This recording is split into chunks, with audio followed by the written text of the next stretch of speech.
Hola, ¿qué tal? Bienvenidos. Bueno, en nombre de la Facultad de Ciencias Administrativas y Sociales, a través del programa de Equidad de Género y la licenciatura en Ciencias de la Comunicación, les damos la más cordial bienvenida a Converge 2021. Cuerpos y virtualidades desde una perspectiva feminista. En el marco del 18º aniversario de la licenciatura en Ciencias de la Comunicación. Bueno, me voy a presentar. Mi nombre es Carla de la O, soy estudiante del programa de Ciencias de la Comunicación y estaré conduciendo esta conversación sobre el sexting desde una perspectiva feminista. Y esta mañana tenemos a nuestra invitada, Marta Erika Pérez Domínguez. Bienvenida y gracias por aceptar nuestra invitación. Hola Carla, muchas gracias. No, estoy muy contenta de estar aquí con ustedes. Muchas gracias. Ok, Marta Erika es doctora en Ciencia Social con especialidad en Sociología por el CONMEX. Maestra de Filosofía de la Cultura por la Universidad Michoacana de San Nicolás de Hidalgo y Antropóloga Social por la Escuela Nacional, de Antropología e Historia. Actualmente es becaria postdoctoral en el PUEX, UNAM y profesora de la Facultad de Ciencias Públicas y Sociales, Políticas y Sociales de la UNAM. Investiga sobre género, sexualidad, juventud, salud y culturas digitales. Para continuar, de nuevo le damos las gracias a Erika por aceptar nuestra conversación para este Converge 2021 y gracias a les estudiantes que siguen esta transmisión a través de Facebook Live.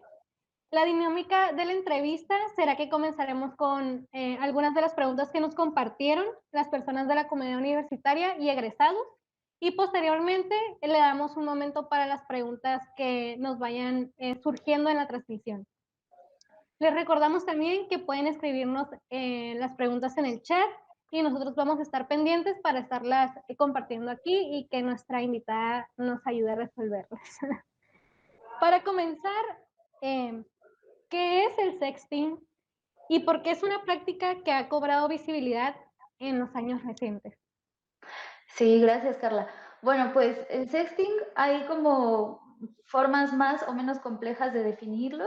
En general se refiere a la práctica de creación, intercambio, circulación de imágenes o texto o elementos audiovisuales de contenido sexual a través de internet o a través de teléfonos con una red de internet, ¿no? Y bueno, ha tenido esta relevancia en los últimos años justo con el surgimiento de las tecnologías digitales, con la posibilidad que cada vez más personas tienen de tener un teléfono con una cámara, porque eso no había antes, y la posibilidad de conectarse, ¿no?, a una red para lograr como el intercambio y la circulación. Entonces, es un fenómeno que es reciente justo por eso, porque lo posibilita las tecnologías digitales. Y bueno, va como adquiriendo diferentes matices de acuerdo con el tiempo, pero en general esa es como la definición de esta práctica y cómo y su relación con Internet y las tecnologías digitales. Ok, creo que responde un poco a la pregunta que seguía, ¿no? A raíz de que surge esta práctica, a raíz de las tecnologías Uh -huh. digitales y cómo las redes sociales han posibilitado el sexting. Sí, pues está muy vinculado también porque, bueno, una cosa es, no sé, el aparato, los dispositivos a través de los cuales puedes tomar fotografías, videos, audios, texto, y las redes sociales pues son como espacios digitales en donde circulan no solo sexting, sino muchas otras cosas, y entonces son como un espacio más en donde se puede también circular, ¿no? A través de la mensajería, sobre todo privada, es decir, no a través de los muros de Facebook, a través de las perfiles de Instagram, sino a través generalmente de la mensajería privada o a través del WhatsApp también, ¿no?, que se considera en algún sentido una red social. Sí, como que potencia la circulación del contenido del sexting, las redes sociales. Ok. ¿Existe algún rango de edad o tipo de población identificada como usuario o usuaria de esta práctica? Pues fíjate que hay muy poca investigación al respecto. O sea, hay investigación, bueno, al ser una práctica reciente, hay poca investigación. La investigación que hay es fundamentalmente de otros contextos, Estados Unidos, Europa, y en México hay pocos esfuerzos para hacer para comprender el fenómeno en términos como poblacionales, digamos, ¿no? No tenemos esos datos. La investigación que yo hice es una investigación cualitativa que se enfoca específicamente en un grupo de jóvenes de 15 a 19 años, de dos ciudades, de dos tipos de escuelas, pero es una investigación cualitativa que no, y la decisión de la edad, es decir, el rango de edad que investigué fue más bien una decisión metodológica, no fue que esa práctica solo ocurra en esas edades, ¿no? Ok. ¿Nos puedes compartir un poco? Porque yo estuve viendo más a fondo tu investigación de que eran jóvenes de preparatoria, pero también, sin embargo, sucede más en secundaria, ¿verdad? Esta práctica. Sí, justo mi investigación fue con jóvenes de preparatoria, pero sus relatos sobre la experiencia que han tenido en sexting se remontaba a secundaria sobre todo. O sea, muchos chicos, chicas de prepa decían, no, pero eso se hacía más en la secundaria, era algo más de la secundaria, no, ya no de la prepa. Y no sé si así sea en todos los contextos, pero al menos en el contexto que yo estudié, eso era, ¿no? Incluso hubo relatos de niños, de chicas, chicos que decían que aún en la primaria hubo algunos casos, ¿no? Entonces, sí es una práctica que conocemos poco y que tenemos que empezar a investigar, y sobre todo en edades más tempranas, aunque nos parezca algo muy difícil o algo que nos genere pues conflictos, porque las infancias, las juventudes más tempranas están teniendo prácticas de exploración de su sexualidad y de relaciones de género que involucran estas tecnologías, ¿no? Ok, muchas gracias. Bueno, antes de pasar a la siguiente pregunta, les quiero recordar que pueden escribir sus dudas en el chat y nosotros vamos a estarlas aquí presentando. Vamos a irnos a una perspectiva un poco más feminista en cómo se entiende el sexting desde, pues desde la perspectiva feminista, ¿no? Sí, pues mira, como saben, el feminismo es una teoría y un movimiento social que tiene múltiples manifestaciones, ¿no? Es un movimiento tan vivo, tan potente, que no hay una sola manifestación del feminismo, sino hay diferentes posiciones. Entonces, hay del mismo modo distintas aproximaciones a esta práctica. Yo en mi investigación identifiqué como dos grandes posiciones. Por un lado, hay algunas personas desde el feminismo que ven al sexting como una práctica de liberación sexual, o sea, que ven al sexting como una posibilidad de que las mujeres, en este caso, ya no son más las que son objeto de representación, sino son las que se pueden autofotografiar, las que pueden explorar su corporalidad, su sexualidad, su deseo, siendo ellas las que manejan el aparato y no siendo solamente las que son fotografiadas, ¿no? Como si hubiera un trastocamiento de quién mira y quién es mirado, ¿no?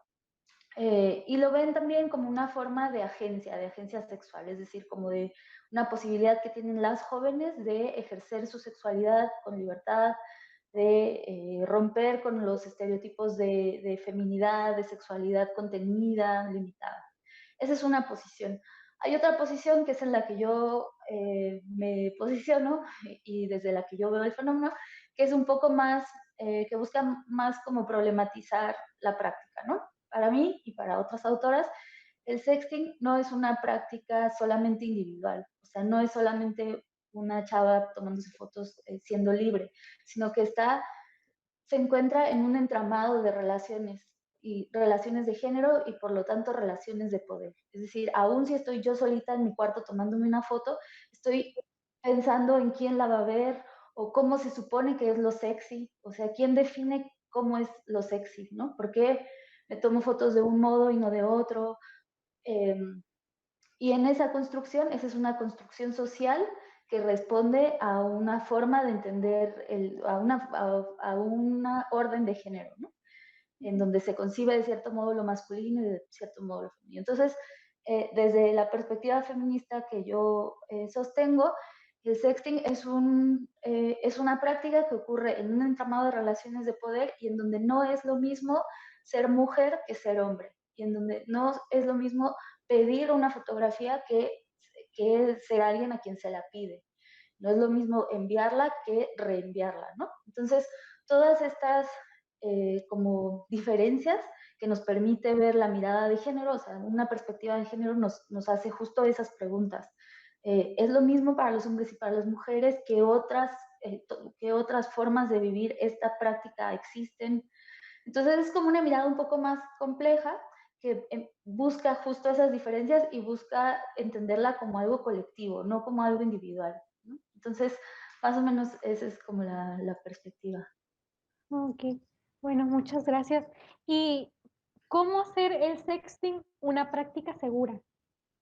Sí, pues hay esta idea, sobre todo como pues desde una mirada adulta y muy desde las instituciones, de que es una práctica peligrosa, ¿no? Incluso ahora ya no, pero hace unos años había campañas de los medios, campañas pues de diferentes actores, empresariales incluso, que abogaban pues ya no sé, se posicionaban en contra del sexting o porque lo consideraban una práctica peligrosa en el sentido de que según estos actores conducía a las personas a tener, no sé, depresión, a querer suicidarse, planteaban un escenario muy catastrófico. Sin embargo, esta mirada de lo peligroso, pues parte como de una mirada lejana, ¿no? Yo pienso que es importante entender primero cómo las y los jóvenes, en este caso, que es lo que yo investigo, viven el sexting, ver para ellas y ellos cuáles son los riesgos, porque el riesgo que uno como adulto puede ver, a lo mejor no es el mismo riesgo que ellos viven, ¿no? Entonces, tratar de hacer como ese esfuerzo de entender cómo las personas involucradas viven esta práctica y a partir de ahí entender cuáles serían las formas de hacer un sexting de una manera mejor. Hay algunas enfoques, sobre todo desde el activismo, que buscan esta idea del sexting seguro. Y algunas de las prácticas que recomiendan son, por ejemplo, no compartir tus fotos a través de WhatsApp o de redes sociales, sino a través de otras apps que hacen que el contenido esté encriptado o a través de apps que hacen que una vez que lo ven se borra, como ciertas mecanismos técnicos que permiten una mayor seguridad en la circulación del contenido. Otras recomendaciones que dan desde esta perspectiva es, por ejemplo, borrar cualquier rasgo que te identifique, borrar tu cara, o si estás en tu cuarto, hacer que no se vea que es tu cuarto. Sin embargo, yo frente a esas posiciones tengo una mirada crítica porque creo que es de nuevo un enfoque que no reconoce cómo las personas viven el sexting y desde afuera trata de imponer formas seguras. Un ejemplo es la mayoría de las personas con las que yo trabajé en mi investigación, pues utilizan perdón, otra recomendación de sexting seguro es no usar una red de Wi-Fi pública, sino usar una Wi-Fi privada, ¿no?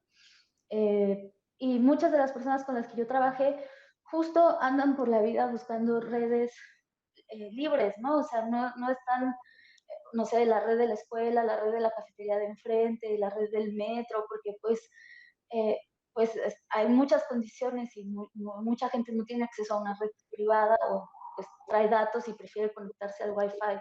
Entonces, esa de entrada es una recomendación que no comprende cómo viven las y los jóvenes su vida a través de las tecnologías. La otra recomendación, por ejemplo, de anonimizar tu cara, de no mostrarte, yo encontré en mi investigación que muchas de las peticiones de fotografías o de imágenes eran justo a personas conocidas. Por ejemplo, una chica me decía, es que si los hombres quisieran ver fotografías o videos de mujeres desnudas, es muy fácil, en internet con un clic bajas, ¿no? Lo que no es, eso no es lo que quieren, no quieren ver fotos de desnudas, quieren ver de mujeres desnudas X, sino quieren vernos a nosotras, sus compañeras, las mujeres conocidas. Entonces, ahí de lo que nos está hablando es que esta práctica no tiene solamente que ver con el deseo sexual, no es solamente una cuestión de deseo sexual, de erotismo, tiene que ver con poder, tiene que ver con relaciones de poder, ¿no? Con obtener fotografías de personas conocidas. Y de nuevo, otro joven me decía, nadie quiere las fotos para tenerlas él mismo, o sea, nadie pide fotos para verlas solito en su cuarto, sino las piden para mostrarle a los otros Compartir. compañeros, ajá, que las tienen, ¿no? De nuevo vemos una relación o sea, vemos relaciones de poder. No es solamente una cuestión de vivir tu sexualidad de manera libre. Hay un entramado de relaciones de género que son necesariamente relaciones de poder y que se vive de manera distinta, ¿no? Entonces, estas recomendaciones de, por ejemplo, oculta tu cara, pues justo los chicos lo que piden es, mándame una foto donde se vea tu cara. Incluso hay retos en donde, mándame una foto donde pongas tu nombre en tal parte de tu cuerpo, mi nombre en tal parte de tu cuerpo. Es decir, son recomendaciones que pueden ser útiles para ciertos contextos, para ciertas personas, pero al menos para las personas con las que yo trabajé, no, porque justo lo que se busca es lo otro, ¿no? Es mostrar la cara, es tener fotografías de personas conocidas y además, pues usar la red Wi-Fi, en fin. Es, Muchas gracias, claro, es como sentir el poder de que tú tienes como ese contenido de la persona cercana a ti, ¿no? Ya sea tu compañero, ya sea tu amiga, y el saber y el cerciorarte de que es ella, ¿no? Es más como ese morbo de que tengo ese contenido, o ese pack, como lo llaman, ¿no? sí, claro, Que sí. también es como otro tema, ¿no? Diverso de que las formas de llamarle estando dentro de ese círculo y cómo lo vemos como de una perspectiva más de afuera. Sí, tal cual, sí, sí, sí. Okey, ¿qué estrategia y acciones, hablando, no, serían ideales para disociar el sexting de una práctica peligrosa? Sí, pues creo que es similar al anterior, Ujú, donde, como veíamos, qué se entiende por un lado, entender qué se entiende por peligroso desde la perspectiva de las personas involucradas. Por otro lado, sí hay algunas como recomendaciones para hacer un sexting más seguro, menos peligroso, pero ya dije que me parece que pues algunas de esas recomendaciones no son muy realistas. Pero creo también que otra cosa que podría ayudar es, yo encontré en mi investigación que por un lado, el sexting para los hombres es una práctica colectiva, es una práctica que involucra a los demás, ya decíamos, ¿no? O sea, nadie pide fotos para tenerlas él solito en su cuarto, las pide para compartirlas con sus compañeros, para mostrar. Acá yo retomo los planteamientos de Rita Segato, que es una feminista argentina, que ya habla sobre cómo se construye la masculinidad. Y ella dice, la masculinidad requiere de ser validada por los otros. Es decir, un hombre debe demostrar todo el tiempo que es hombre. Y ujú, ese demostrar no es solo demostrar que es hombre, sino debe demostrar que es heterosexual. Entonces, para demostrarlo, necesita que los demás vean que él es heterosexual, ¿no? Entonces, ¿cómo muestra su heterosexualidad a sus compañeros un varón para ser reconocido como tal? Es a través de, por ejemplo, comentar el cuerpo de las mujeres. Como si pasa una chica, decir algo, ¿no? Un chico que dice algo sobre el cuerpo de una chica no está esperando que esa chava voltee y le diga, ay, vamos a salir. Está buscando reconocimiento de así sus compañeros, ¿no? Es como, ah, sí, ya viste. Del mismo modo el sexting, cuando comparten fotos, lo que buscan desde esta perspectiva es ser reconocidos como parte de ese grupo de varones. Entonces, el sexting para los hombres es una práctica completamente colectiva. Mientras que para las mujeres yo encontré que es una práctica profundamente individual y hasta solitaria y que está marcada por sentimientos de ambigüedad, de una carga moral tremenda, donde mm, se sienten deseadas cuando les piden una fotografía, pero al mismo tiempo se sienten mal de hacerlo. Es un terreno muy ambiguo. La sexualidad femenina siempre ha sido, o algunas feministas piensan que es un terreno de mucha ambigüedad. Entonces, es una práctica individual en donde lo que se busca es validación de los hombres. Las mujeres que dan una foto se sienten bien porque son valoradas, deseadas, se siente, pues por los testimonios que yo recopilé, o sea, se siente pues bien consigo mismas a partir de la mirada del otro, ¿no? Entonces, yo veo que es una práctica que si bien es una práctica que solemos pensar como el sexting, cuando la vemos desde esta mirada de género feminista, vemos que es distinta. Para los hombres es una cuestión colectiva que tiene que ver con la construcción de su masculinidad y para las mujeres es una cuestión individual profundamente marcada por la ambigüedad. Entonces yo creo que una posibilidad de equilibrar o transformar esto que es como quitarle ese peso de soledad y de individualidad a la práctica del sexting femenino. Buscar formas colectivas de vivir esta práctica, ¿no? Colectivas con otras mujeres. Desde luego mi posición es que en un mundo que no tuviera esta desigualdad de género, en un mundo no patriarcal, esta práctica no tendría ningún sentido, ¿no? Pero pues eso por ahora no va a pasar. Entonces hay que ir viendo formas en las que el cuerpo de las mujeres no se convierta en objeto de consumo y de circulación y de valoración por parte de los varones para ellos reafirmar su masculinidad, ¿no? Sí. Bueno, guau, me mueve mucho en mi cabeza el estar recordando la plática que ya había escuchado sobre este tema. Y bueno, vamos a pasar a leer una pregunta que nos hicieron en la transmisión de Daniela Cabrera. Dice, a mí me ha pasado que por lo general yo soy la que sabe más acerca del sexting y les informo a mis amigas del término. ¿A qué crees que se deba este desconocimiento? Pues, no sé, yo creo, así como decías hace rato, Carla, de que, por ejemplo, yo también cuando llegué a hacer la investigación con las y los jóvenes con quienes trabajé, llegué y les dije, bueno, ¿y qué me pueden decir del sexting, no? Y todos pusieron cara como de, bueno, no todos, pero algunos era como de eso, ¿qué, no? Y me corrigieron, no, es que está hablando de los packs, ¿no? O de las nudes o así, ¿no? Entonces, incluso una chava me dijo, es que nadie dice sexting, o sea, cuando te dicen pásame una foto, pues tú ya sabes a qué se refiere, ¿no? No te dicen pásame una foto tuya de sexting, ¿no? Sino pásame una foto y ya hay una intencionalidad ahí, ¿no? Entonces, pues por un lado puede ser que el sexting es un discurso elaborado por las ONGs, las instituciones, es un discurso adultocéntrico de quienes lo vemos desde afuera y eh, académico incluso, ¿no? Cuando se hace investigación sobre esto y la forma en la que las personas lo viven, pues tiene otros términos, ¿no? Que no necesariamente es ese.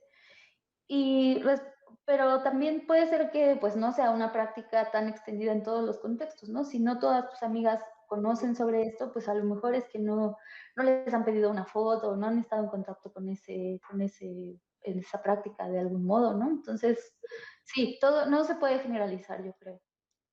Ok, sí, y incluye pues factores, ¿no? Como de que es un término más académico, de que no es un término tanto como los jóvenes que en este caso investigaste tú, de preparatoria y secundaria, no lo ven como, el sexy, vamos a hacer sexy, sino, pásame tu luz.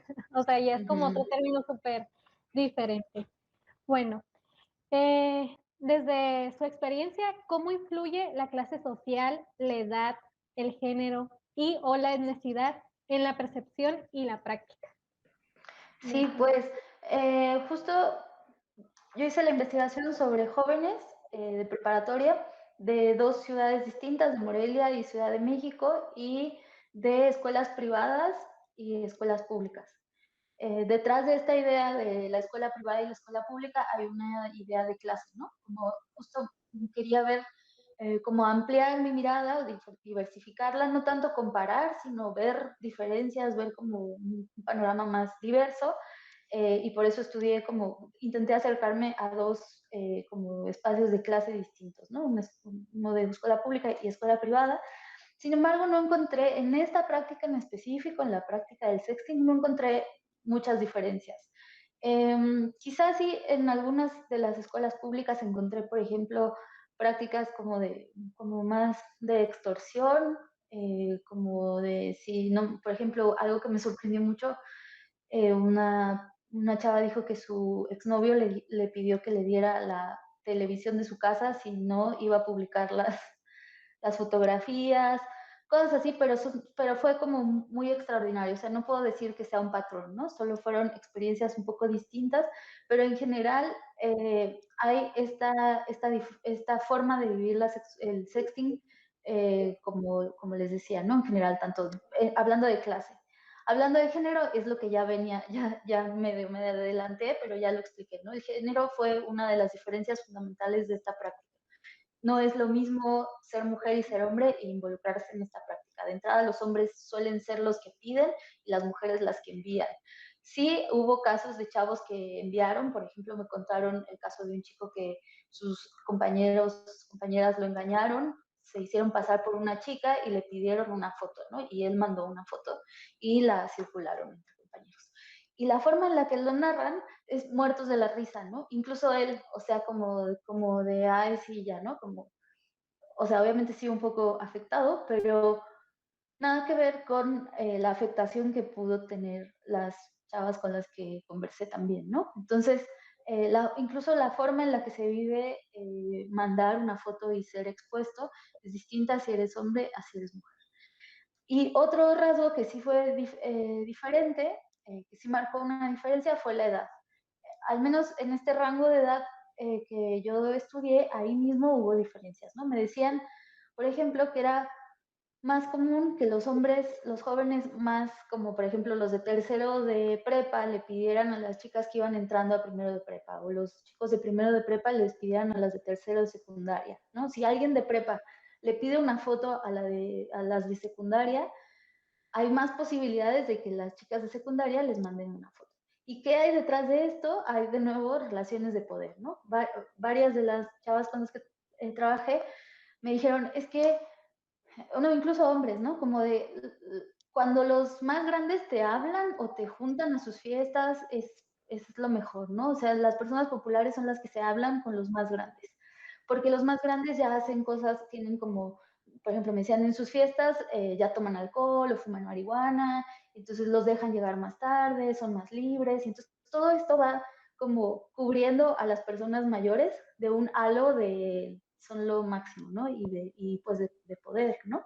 Entonces, que un chico de prepa le pida a una chava de secundaria una foto, es distinto a que se lo pida a su compañero del salón o un compañero de primero de secundaria, ¿no? Entonces, ahí de nuevo vemos cómo opera las relaciones de poder justo para propiciar o para facilitar esta práctica y que no es al revés. Entonces, cuando empezamos a ver diferencias, entonces podemos cuestionar si esta práctica tiene esa característica de ser una práctica de liberación, de exploración, ¿no? O sea, puede que sí en algunos contextos, pero está muy marcada por este entramado, ¿no? Tiene mucha influencia. Bueno, ¿qué beneficios se le atribuyen a a la práctica del sexting dentro de una relación erótico efectiva? Pues mira, yo no soy muy experta en ese tema, pero por lo que he leído y escuchado, pues sí se puede entender también como una práctica más, una práctica sexual más, ¿no? Como otra posibilidad de vincularse y de explorar la sexualidad y el vínculo con otra persona. Obviamente, suponiendo que hay una relación consensuada, de respeto, etcétera, ¿no? Y sin embargo, muchas de las chavas con las que yo platiqué que mandaron su foto, lo hicieron en el marco de una relación, ¿no? O sea, si bien después terminó y después ya vino todo el problema, pues en el marco de la relación había ese acuerdo de igualdad, de consenso, de respeto, ¿no? Que finalmente en los casos que yo conocí se rompía, pero bueno, seguramente no es así en todos los casos, ¿no? Ok. Bueno, ¿cuál ha sido el tratamiento mediático en torno al sexting? Pues justo, yo creo que les decía, hace unos años, ya últimamente ya no he visto, ¿no? Pero hace unos años sí empezó a haber como toda una disputa mediática en torno al sexting. Hubo un grupo, por ejemplo, creo que me parece que estaba Televisa y como grupos mediáticos como a favor de los valores que lanzaron una campaña en contra del sexting. Pero esta campaña lo que hacía era como responsabilizaba a las mujeres, ¿no? Generalmente es como la mirada que se tiene sobre cualquier tema sexual, ¿no? Generalmente se responsabiliza a las mujeres sin mirar todo el entramado de relaciones de poder que hacen que las mujeres estén en una situación como la que están, ¿no? Y se les cargaba a ellas la responsabilidad y por lo tanto la culpa de enviar o no enviar sus fotos y no se cuestionaba si por qué los hombres pedían, ¿no? O sea, siempre tenemos esta mirada sobre las mujeres de, pero ¿por qué mandas tu foto? En lugar de preguntarle a los hombres, pero ¿por qué pides una foto, no?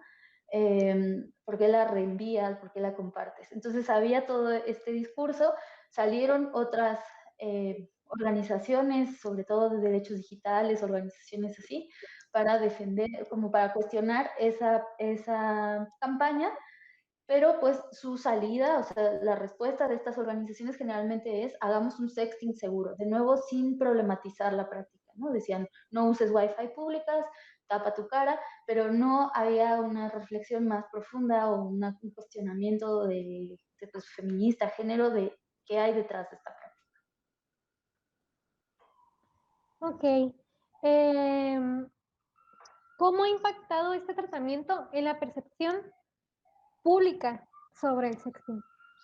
Sí, pues yo creo que justo lo que sucede con estas campañas es que o la entendemos como algo demoníaco, como algo que está mal, como algo que es culpa de la mujer, responsabilizamos a las jóvenes y de nuevo como que reforzamos todo este estereotipo sobre las mujeres, dejamos a los hombres sin cuestionamiento y aún, o sea, eso es como, como el discurso oficial, digamos, mientras que el discurso de las organizaciones tratan como de desmontar eso, pero dejamos sin cuestionamiento toda la estructura de género y de poder que hay detrás, ¿no? Entonces, me parece que lo que pasa con estas campañas y este tratamiento mediático es que es un tratamiento muy superficial que no llega a cuestionar como la raíz del problema y, no, sí, y tal cual no problematiza la práctica. Y bueno, eso además contribuye a que se viva con mucha culpa, con mucha vergüenza. Yo también algo que encontré es que hay también depende mucho como de la edad, por ejemplo, del momento en el que lo vives.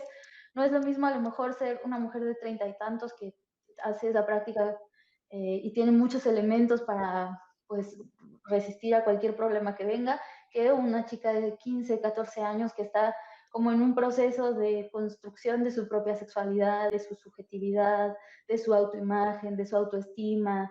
Entonces, también creo que es importante identificar el momento del ciclo de vida, los recursos con los que se cuentan, recursos no económicos, sino pues emocionales, pues de apoyo. Ok. Como más, justo, ¿no? Lo acabas de mencionar, como más emocionales, ¿no? Es muy, muy importante y más sobre todo en la etapa de la adolescencia, juventud, que lo, perdón, que lo tenemos como muy claro, ¿no? Que somos, que queremos, a dónde vamos. Ok. Bueno, los queremos invitar a que sigan escribiendo sus preguntas en el chat de la transmisión para nosotros compartirlas y aprovechar este espacio. A partir de este trabajo, ¿qué otros temas estás investigando actualmente ya como más personal? Sí, pues ahora estoy en el postdoc y estoy haciendo una investigación sobre jóvenes y redes, pero jóvenes antifeministas.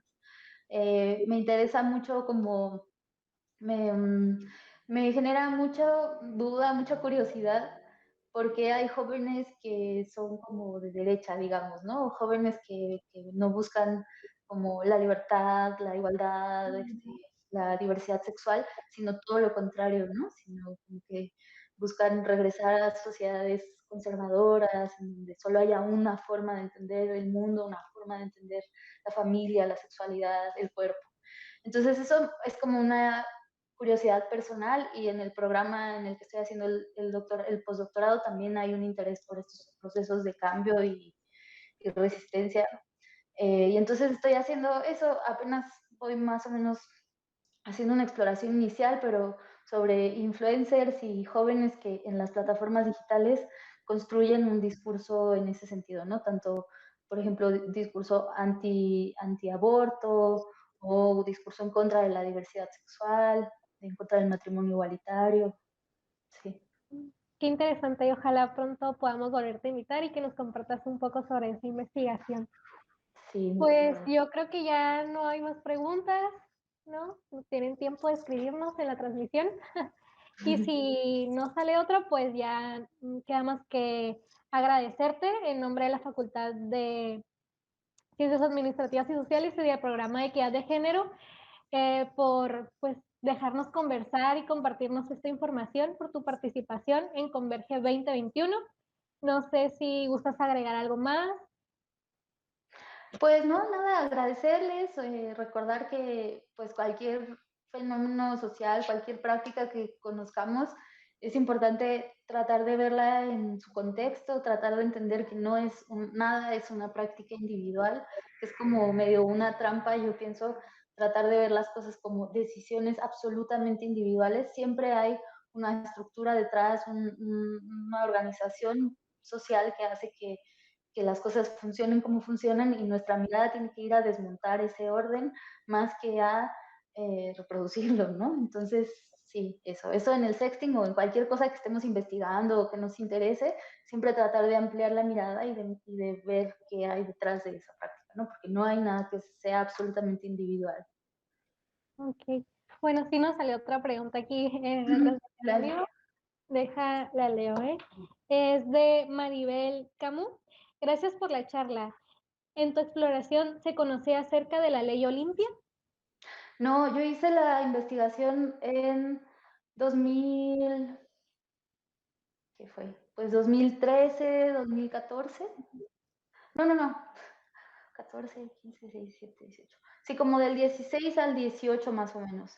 Ah, Y no estaba, no había, no sé si ya estaba como la historia de Olimpia en las redes o esto, porque creo que ya tiene mucho tiempo, pero no estaba la ley como tal y las y los jóvenes con quienes trabajé no la conocían y no estaba todavía. De hecho, había legislaciones que consideraban como un delito el sexting, un delito, sí, como un asunto de delincuencia. Entonces, sí, sería muy interesante, por ejemplo, ahora hacer como una investigación igual, pero ver cómo ha cambiado la percepción, la experiencia de las y los jóvenes en torno al sexting a partir de que empieza esta legislación, ¿no? Seguro algún cambio de haber provocado. sí, estaría muy padre seguirle, o darnos bien darle un seguimiento, ¿no? Mm, Eh, por último está, bueno, no, hay dos preguntas más de Miguel CX. ujú. ¿Dónde puedo leer su investigación?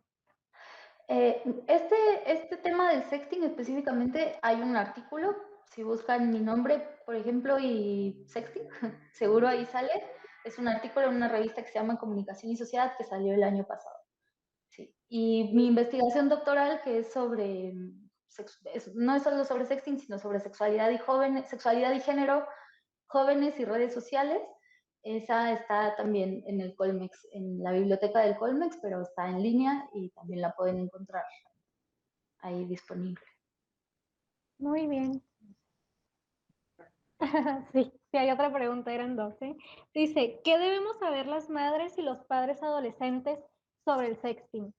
¿Cómo acompañar a nuestros jóvenes que se mueven en estos espacios de manera cotidiana y han redefinido, perdón, y han redefinido su sexualidad?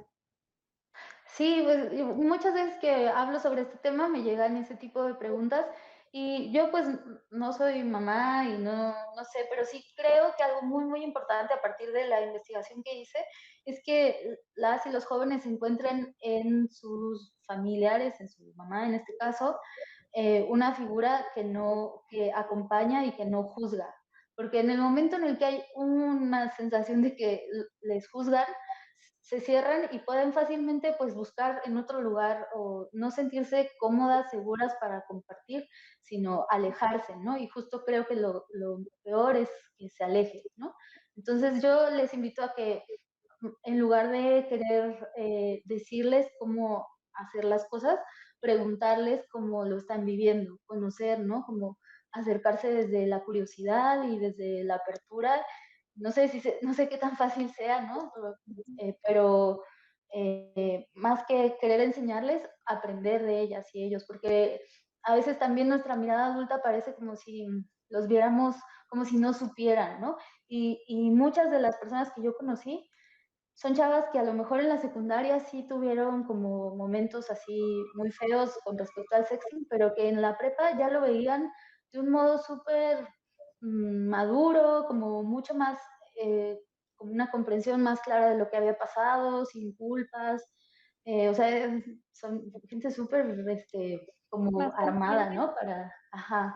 Entonces, sí, no pensar que no saben, ¿no? Sino más bien ver que, conocer, aprender de ellas y ellos. Yo creo que esa podría ser una forma.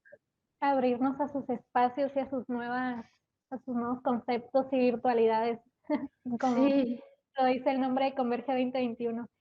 Bueno, por último, ¿cómo podemos establecer contacto contigo? No sé si gustas compartirnos tus redes sociales, alguna página.